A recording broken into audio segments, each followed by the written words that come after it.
Hey, what up, everybody? Steviebreech coming to you, talking about a little bit of WrestleMania 29. I think everybody saw the news yesterday where they want to announce on Monday Night Raw where they make something special.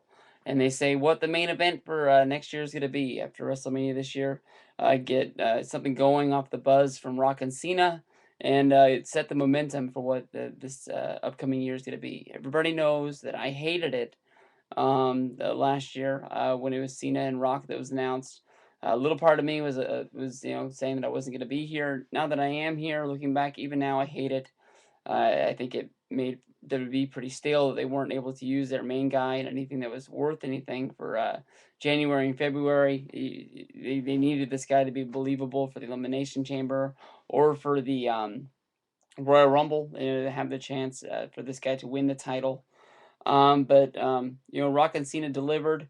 A little part of me was also wondering, if it could even happen. I mean, everybody knows that Rock's got injured in the past doing movies. Even though he doesn't get in the ring and take bumps like John Cena does, who works, over 300 plus days, you know, 300 plus days a year, you can still get hurt. I mean, I guess I was taking a little bit of shot at the Rock there for not actually getting in there and wrestling, except for Survivor Series this year. But there are no easy bumps in wrestling. Anything can take you out. You never know what it's going to be. We've seen John Cena in the past get injured on Monday Night Raw, like when he was wrestling Kennedy, injured at pay per view when he was wrestling Batista, wrestling at house shows when he was wrestling Wade Barrett last year.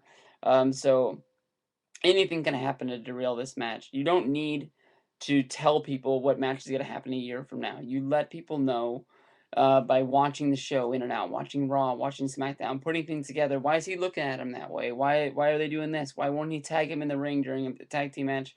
Why do you hit him in the head with the chair? Why this happened in the back? It's storylines. That's what keeps us coming in and out. On Mondays, the wrestling might not be crisp, might not be clean, but we keep watching every day for a reason. One of my favorite angles of all time was the Mega Powers. It was an angle that took 2 years in the making to get to WrestleMania 5. And that's the way it worked. I mean, you had Savage and Hogan ready to kill each other, shaking hands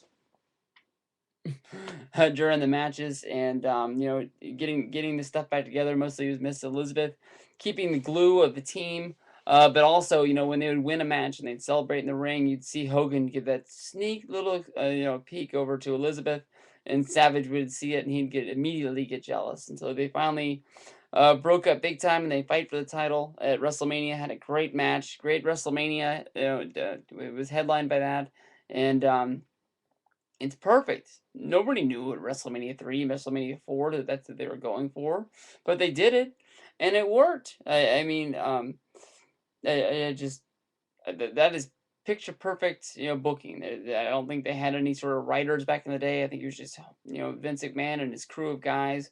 Um, you know, just sat back and they just booked show to show, show to show. But I guess, now having a booking committee of guys that used to work in Hollywood writing shows, um, that's what they do. And sometimes, you don't have to be a wrestling fan to do it. So you don't care what you're pumping out there because you think anybody's going to watch it no matter what, because basically you don't understand the common wrestling fan. Also, another reason people are saying, it's going to be Shawn and Triple H. I don't know what people do not understand about Shawn Michaels saying he's retired. He will not wrestle. He's done. It's over. He'll come back and manage. He'll do this and that, but he's not going to get in the ring and wrestle. I don't know what people do not understand about that. But I think it's pretty clear to me. I don't think we need to see it. Yes, Triple H and Shawn Michaels have had thousands of good matches. Their last match was on a tribute for the troops. They probably deserve to have a little bit better of a match from there, but they went into DX, so maybe they get off on saying they tag teamed and had a great feud, against other people that's out there. I for one would love to see it. I don't think it's going to happen. People are saying it's going to be Austin. Austin's saying he's only going to come back if he gets to fight Lesnar or CM Punk. The match against CM Punk was the match that I thought they were going to get to see this year. Never really panned out. Never really happened. Lesnar says he'll come back. He'll fight either Austin or The Undertaker. So you can put that together.